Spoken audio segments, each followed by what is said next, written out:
An anecdote I've heard from countless YouTubers is that your first 1,000 subscribers are by far the hardest to get. And oh boy, they were not wrong. But I did it. I got there. Oh, good for you. I'm halfway to monetization and feeling great. Oh, good for you. But I learned some things along the way that I wish I had known before. And so I want to share these revelations with you so that hopefully you can keep from getting discouraged. Tell me. And this is not a video about how to get your first 1,000 subscribers. Are you going to tell me like we're old friends, or am I going to have to force it out of you? There's a gajillion of those videos out there, and you definitely should watch some. They're very good. They all kind of say about the same thing. This isn't that. So what is it then? This is more a video about how to keep going, what the struggles are, how to push through them. It's a slog, and you're gonna wanna quit about 1,000 times. And hopefully this video will convince you that you should and can continue on. It's just so hard. So, what do I wish I knew before I started? Number one, it's not personal. I think most people have a similar journey towards the YouTube starting line. You see a video and you think, hey, I could make that. Heck, I could even make it better. So you make your first video, you pour hours and hours into it, and you get over being in front of the camera, and you research all the best practices and watch all the videos on YouTube, and you post it. All right, we're live. We're live! And nothing happens. Is anyone out there? Maybe your friends watch it, but that's it. You get 8 views. Now I'm depressed. Hopefully you have more than 8 friends, but sometimes they just lie to you. Bastards! And that is devastating. What the hell did you spend all those hours on? And why don't people see how goddamn brilliant you are? They just don't understand yet, but they're gonna catch on, believe me. Well, it's not personal, it's the process. YouTube doesn't know who you are yet, and so they don't know who to put your video in front of, so they don't do anything with it. And even if they do, it takes audiences a few times of seeing your quality content before they're gonna subscribe. I wonder what's taking them so long. I used to be an agent and I cold called a lot, and I learned that it took about 7 touches before somebody would even give me the time of day. Don't touch me. Audiences are like that too. They need to see you over and over again before they trust you. You trust me? Before they know you're in this for the long haul. So if no one watches your first, 10th, 15th video, It's nothing personal. it's not personal, and it doesn't mean your stuff is bad. Well, that's what you think. You just gotta get up, dust yourself off, and make another. Dust yourself off. Start all over again. Which brings me to number 2. You have to enjoy the process. If you want to be a YouTuber, but you hate editing, you hate writing, you hate learning about SEO and best practices, this probably isn't for you. When you're first starting, you're not going to get that high of 1 million views on one video. You might get 100, and that's actually something to celebrate. But until then, you have to enjoy what you're doing. You don't have to tell me twice. Before we got into YouTube, I was actually making TikTok videos with my wife. We made sketches about parenting. All right, kiddo, time for a nap. Are you interested in the crib? And part of the reason I wanted to do it is so that I could practice some filmmaking techniques. Well, about 20 videos in, we had one that hit 1 million views. When you're pregnant in summer. I am so hot. We wouldn't have made it that far if I didn't enjoy the process of making videos and have that ulterior motive. Also, my wife is incredibly busy, so making stuff together is like one of the only ways I can get her to hang out with me. Oh, that's so sweet. Now, as for YouTube, I tried a few vlog-style videos, but I didn't enjoy the process of making them. You don't say. What hit for me is that I do a podcast with my brother called Cinemental. He's a psychiatrist, I'm a filmmaker, and so we talk about mental health and how it's portrayed in cinema and television. We have a great time making that podcast, and from it, I get all the content I need to make my filmmaking channel. And when we started, our first podcast got a couple hundred views. And then the views went down, and down, and down, and down. So we asked each other, what are we even doing? Should we quit? No. Goonies never say die. We were having a blast. And even though we weren't getting that many views, the subscriber count was ever so slowly ticking up.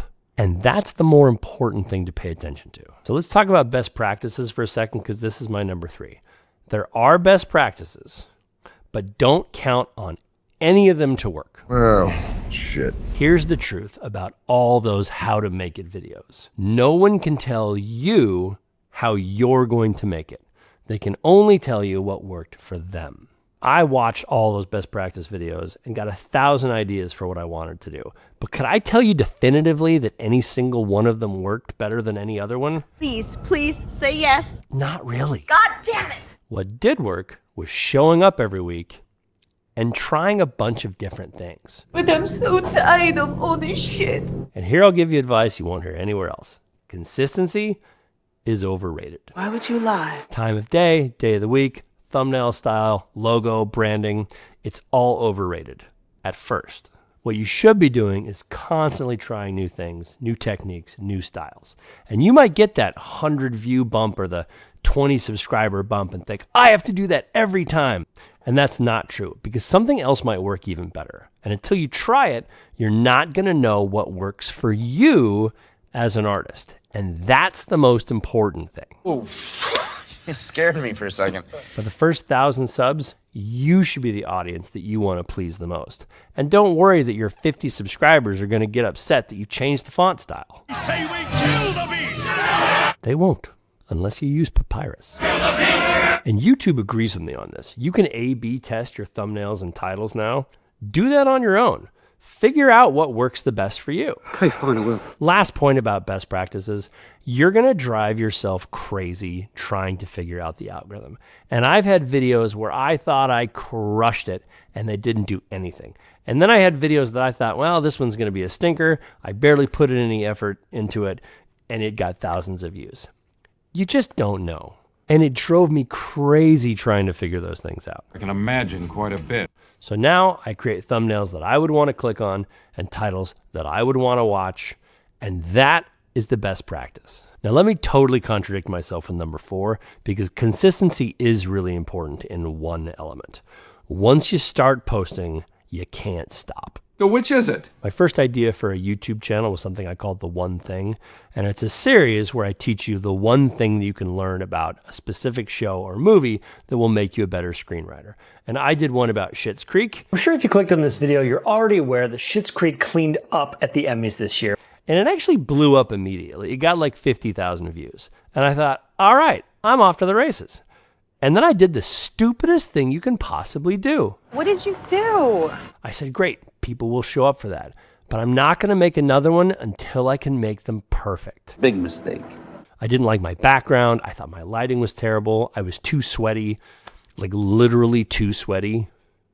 I didn't end up posting another One Thing video for years. What is wrong with you? And oddly, when I did post another one that was beautifully lit and perfect in every way, it didn't get any views, but it did spark the Schitt's Creek video to get another like 10,000 views. No one cared about Sweaty Jeff but me. In fact, people seem to prefer Sweaty Jeff. The point is, I had momentum and I killed it. And when I came back, no one cared, especially the algorithm. I'm sorry, do I know you? Because I wasn't ready to churn them out like I needed to. Lastly, and this is the best piece of advice I can give you. If you're going to do this, don't wade into it. Don't stick your toe in the water. Give it a shot.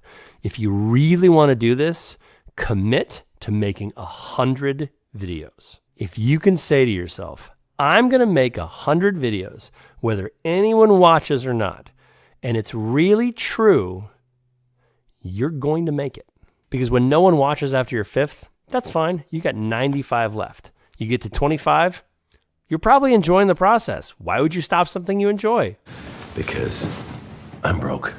You get to 50, you're starting to build a little confidence, see some new subscribers.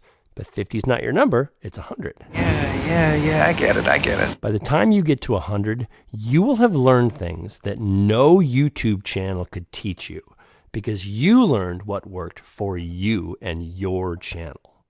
And the only way to get that learning is by doing it. One of my favorite stories is there's an MIT robotics class, and there's different iterations. I don't know which one is true, but it's just a great metaphor. But there was an MIT robotics class, and a professor said to one group, build one amazing robot. And he said to the other group, build as many robots as you can. And the team that built the best robot was the team that built as many as possible, because they learned every step of the way. You have to give yourself that to be the most successful. So that's it. Those are my 5 reflections. And I did not mean for this to be a top 5 or anything. There just happened to be 5. But those are my 5 reflections on my journey to 1,000 subs. Hope that was helpful. I'm a professor and a filmmaker, so my channel is all about storytelling and filmmaking. I occasionally pop a sketch in every now and again, or a short film that I've made. Would love it if you would subscribe. And if you're thinking of starting a channel, let me know in the comments what you want to do. I only have 1,000 subscribers. I'm going to respond. Let's chat about it. Let's get you going. I want you to hit me as hard as you can.